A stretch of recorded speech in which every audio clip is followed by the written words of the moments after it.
Welcome back to the Balancing Act podcast. I'm Andy Temte. On the Balancing Act, we talk to business leaders and industry experts to explore the balancing acts we play in our professional lives and learn about the events that put rocket boosters behind their career success. Today, we have Rachel Shaw joining us as president and principal consultant of Shaw HR Consulting and founder and CEO of Rachel Shaw Incorporated. Rachel has spent over 20 years cutting through the HR red tape to help organizations stay compliant, reduce litigation risks, and make disability accommodation a win-win. So that's what we're going to be talking about today is disability accommodation. She's the author of the award-winning book, The Disabled Workforce, What the ADA Never Anticipated. Welcome to the show, Rachel. Well, thank you for having me, Andy. It's great to be here. Yeah, so Rachel is our first guest to demystify this whole concepts around disability accommodation. So, Rachel, before we get started, please give our listeners the elevator pitch version of your story.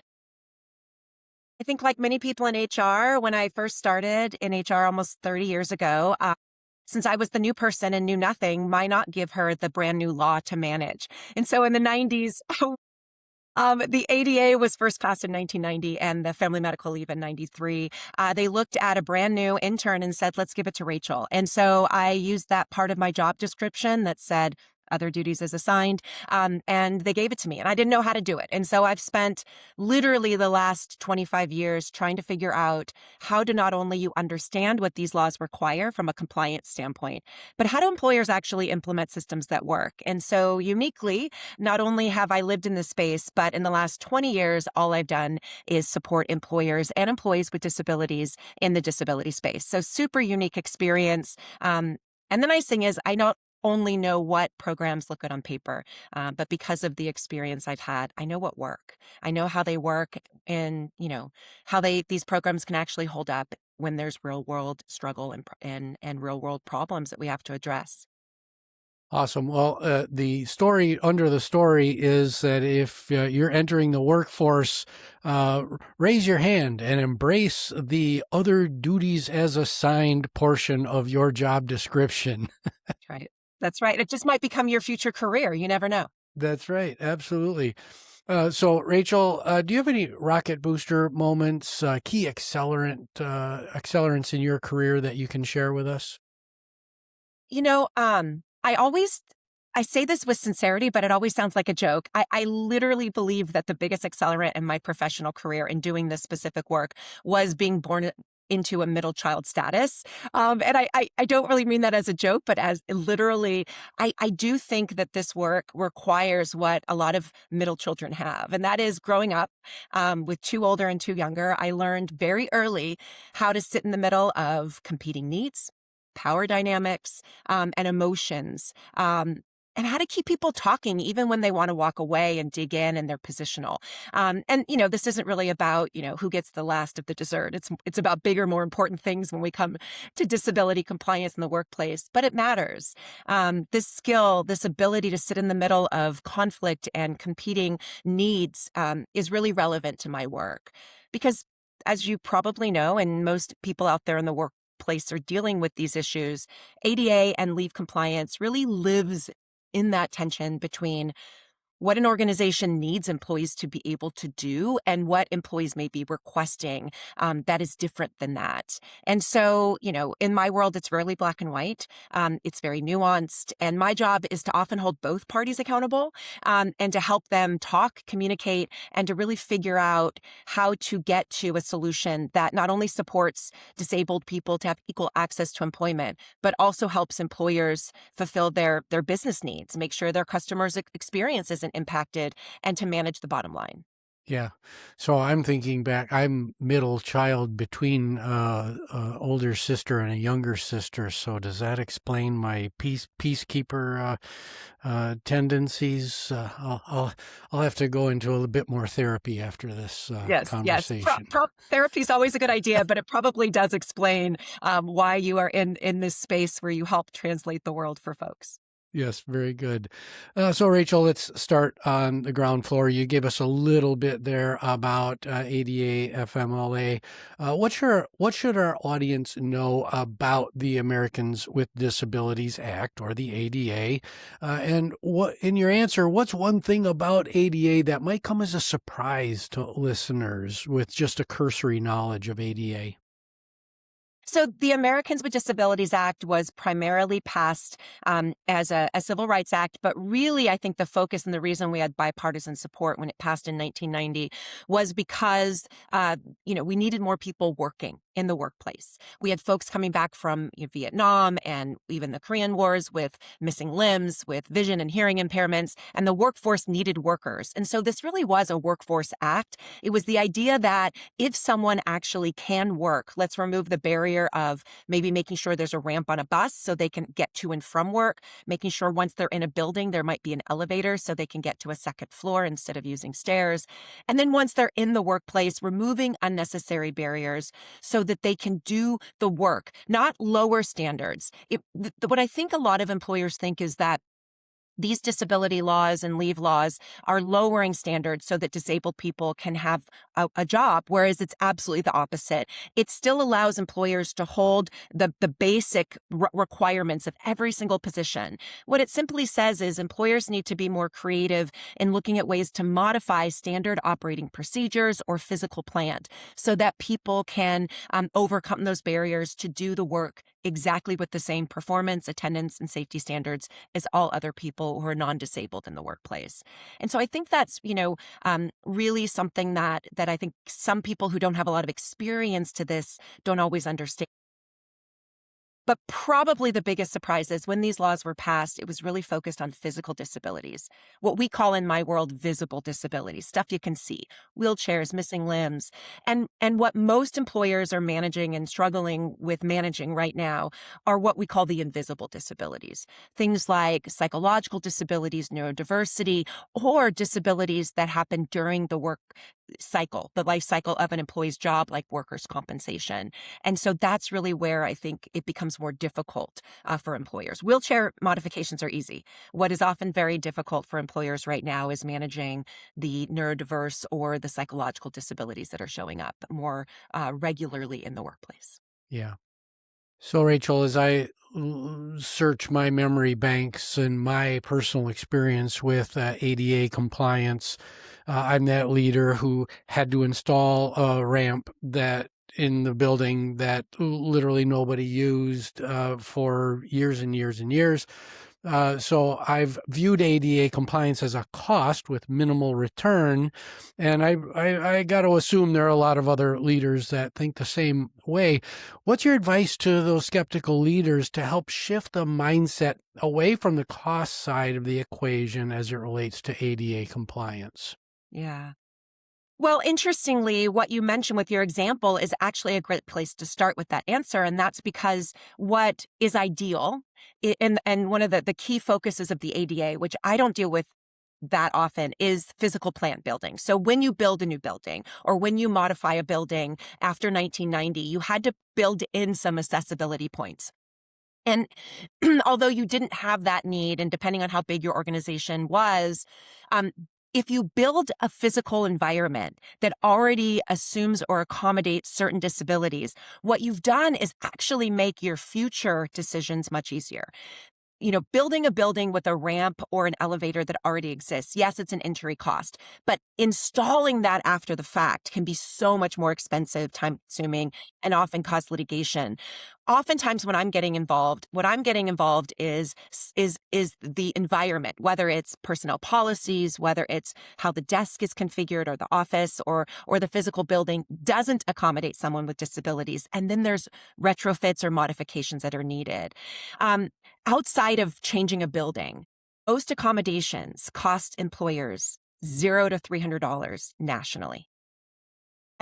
Unless you have, it's very rare that I am managing a case, and I manage thousands a year, where we're looking at a cost. It's more that it's an employee who's asking an employer to change some practice, some style, some preference in how the work is performed, like whether it's remote work or whether it is flexible start times or whether it's adding in more breaks. And so it can be a cost.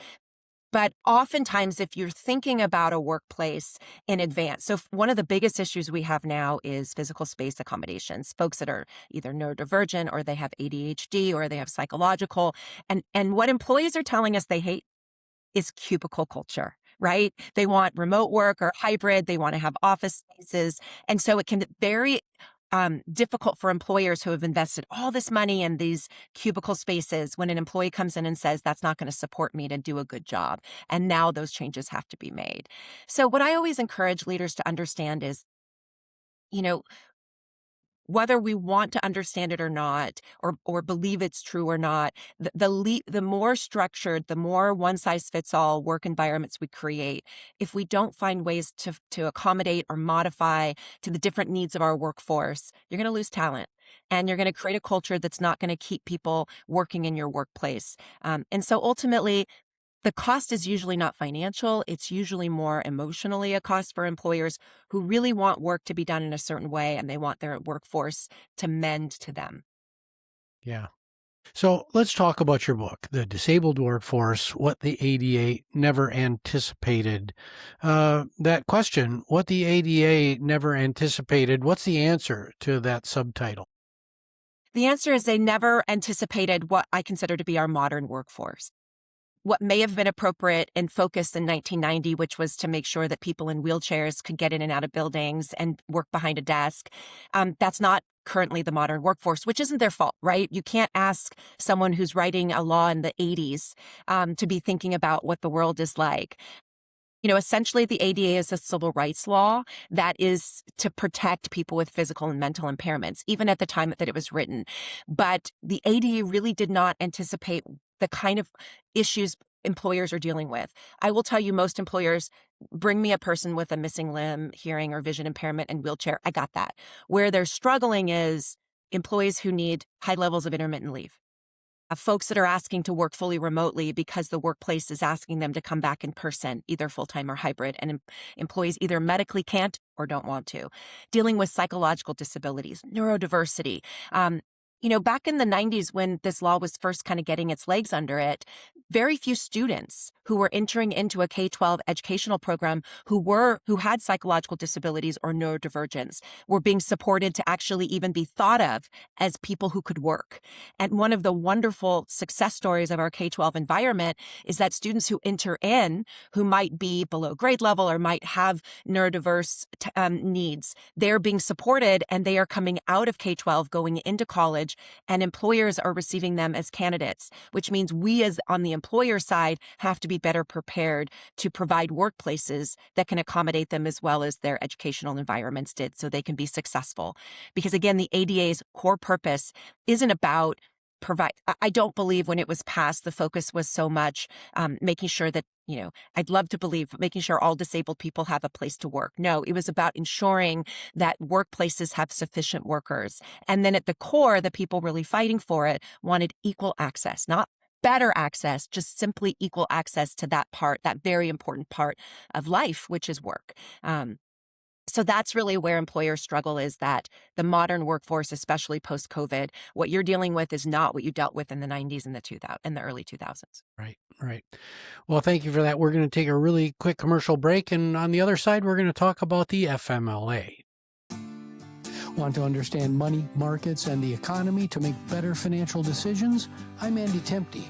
Join me every Saturday morning for Money Lessons with Andrew Temte on YouTube or your favorite podcast streaming service.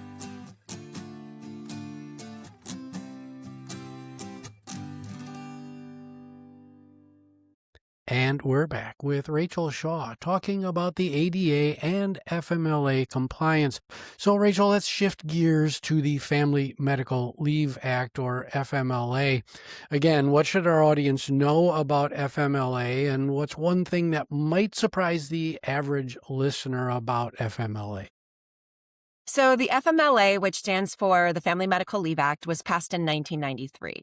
And it was passed because we needed it. And I know it's hard for us in, this current age to think about it, but back in the 80s and 90s and prior, you got pregnant, you could get fired. Your kid got sick and you had to take time to care for them. You could lose your job and get fired. You had a spouse with a serious health condition. You were managing cancer. Employers did not have a very, if you skipped out of your 2-3 weeks, used all of your leave, you were likely going to lose your job or minimally lose your medical benefits. And this law was passed so that someone who's going through a life-altering medical issue with them or their family members would not only have job protection for 12 weeks, but would also have medical benefit coverage. It's not a paid leave. Many states have added over the last 5 to 10 years a paid component, but the federal law doesn't have that component requirement. It's unpaid with medical benefits continuing so that you can have the medical care you need to get through your condition or your family member's condition.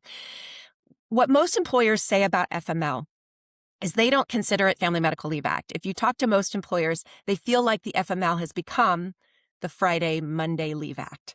One of my better jokes. It feels to a lot of employers, although fraud is actually a minor issue, in some workplaces, FML, which allows for intermittent leave, has become very difficult to manage with fear and concern that it's being misused or abused. Technically, if someone medically has the right paperwork and they've worked for a year for their employer and they've worked 1,250 hours, an employee could technically take every single Friday off under FML, and the employer has no opinion about it. And that can be very, very hard. Yeah, yeah. So, I want to talk about our struggles in the United States around family medical leave. You mentioned the word fraud, and our minds kind of immediately go there. But let's do a mentorship moment. You've got that same skeptical leader who views FMLA as a cost to the business with minimal return. How do you shift this individual's mindset from family benefits as a cost drag to a tool to drive employer of choice status?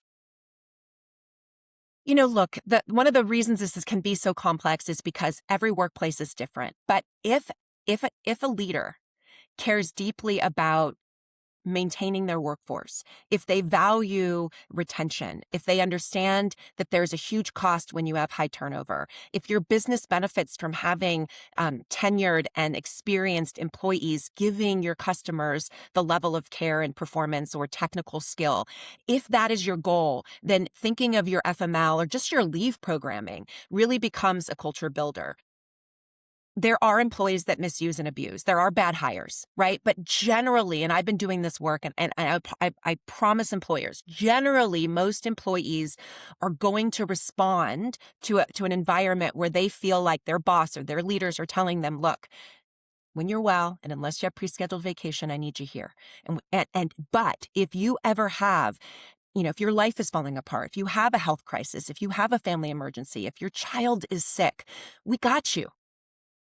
You don't have to lie. You don't have to make something up. You don't have to, worry about it, because when you need that time, regardless if it's FML or just company policy, we're going to take care of you. And employers who build a culture where employees trust that their employers are going to have their back when they need it. What we see, and we see this in every industry, from entry-level hourly minimum wage jobs to, Fortune 100 salaried high-paying jobs, what we see is employees will not take leave they don't need. Employees will show up when you need them to because they care about your business. I think I tell managers to think, or leaders to think of leave like a candy bowl. And what you want is employers, if you have a workplace where there's a candy bowl with good candy, right? A candy bowl sitting in the middle of the office with good candy. And if employees know that it is always going to be full, there's always going to be good candy, it's always going to be replenished. When they walk by, they might take 1 or 2 pieces when they need it, right? If you are in a workplace where there's scarcity, where there is guilt and shame, you walk by and take that piece and someone's judging, right? Judging you for your health choices. What you'll see is when no one's watching, they're going to go in and they're going to take 5 or 6 pieces, handfuls, and put them in their desk drawer, right? And what employers need to understand is yes, you need to make sure that your employees trust that you're going to take care of them, because if they don't, Why would I not just call out on Friday when I have an opportunity to do something fun? You're not treating me with respect. Why would I treat this business with respect? We build our culture based on how we treat employees. And I tell Yeah. employers, have that candy bowl there, have it replenished, with the leave mentality. And when employees need it, they take it. They don't feel guilt or shame. And when Yeah. they don't need it, they walk right by. Yeah, I was really hoping that the conversation was going to go in this direction of fear-based cultures versus what I term compassionate leadership cultures. And in a fear-based culture, you're really reaping what you sow.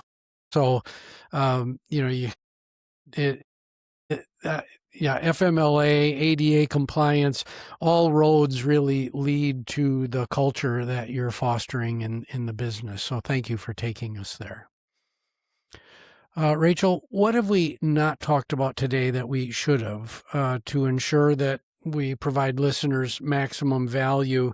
And I think digging a little bit deeper into the why do we struggle so much in the United States with this when there are cultures, societies around the world who have really gotten this figured out? Why can't we learn? Well, and I think it's exactly that. It's that these other cultures who have it figured out, they have planned for leave and they have planned for disability compliance. Not every culture has disability compliance. We all know that. There are some Yeah, countries that are for sure. not where we are. But one of the things that I tell that I think we've scratched the surface but haven't talked about is that leaders actually have the most control in being prepared, and they're not.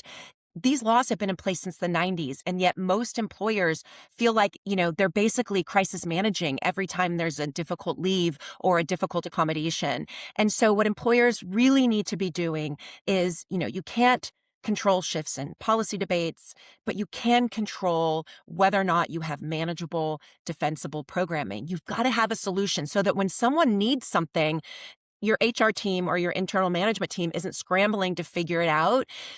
But also there needs to be this mentality where, as we talked about earlier, it's not about fear or guilt or shame. People are going to get sick. Their families are going to have medical issues. If you have an employee long enough, you're going to go through their happy times like babies, but also maybe their sad times. And if you're not planning for how you manage around it so that employees know how to access it and you as an organization know how to manage around it, everything feels like crisis management. And in America, I think that we still value, it's changing with our younger generations, which I think is good. But most of us were raised with being proud to walk out of the door at our last day of employment in our 60s or 70s with hundreds and if not thousands of hours of unused leave, right? We almost look at leave usage as weakness, that you should, if you call out sick, you just don't care enough. And there needs to be a mindset switch, but there also needs to be programming in place where we know exactly what happens when someone has a disability accommodation request or a leave request. And simply employers are not prepared. And that Yeah. makes them feel emotions when something is needed. But it also means that they often make mistakes, which gets them sued. And then once an employer is sued over an issue like this, they're definitely less open to supporting people with accommodation needs. Yeah, I can totally connect with the afterthought nature of ADA FMLA compliance. Felt like whack-a-mole that you're just always behind and not being proactive. It's like that piece of COBOL code that's embedded in your tech stack that you just can't seem to. It's always rearing its head and creating problems for you. And just a little bit of foresight and a little bit of extra work up front would have solved that issue. So thank you so much for taking us there, especially to the compassionate leadership side. Rachel, you ready to have a little fun at the end of the show here? I sure am. Let's do it. Okay. Rachel Shaw, you've just won $100 million lotto jackpot, but there's a stipulation that half of your net winnings go to one philanthropic organization or cause. Who do you pick? I also love it because it means I get to keep $50 million. I would pick, so locally where I live, there is a a charity called James Storehouse. And what it does is it supports foster children who are aging out of foster care. Some foster children have a loving family that raises them and keeps them and supports them into their post 18, 21-year-old life. But a lot of children are in 20 to 30 foster homes over their 18 years. And what James Storehouse does is they support those foster youth who have no safety net. And I have an 18-year-old daughter, and I cannot imagine if she was just dumped. And she had 18 years of two parents in the home and meals every night. I can't imagine what it must be like for a child with no foundation, no family, core family that says, I got your back. I can't imagine what that looks like. And James Storehouse works to not only give them the financial support, but also the guidance, the parental guidance to help them so they don't go back into the system or their children don't go back into the system. So James Storehouse, it's a wonderful charity. Excellent. Thank you.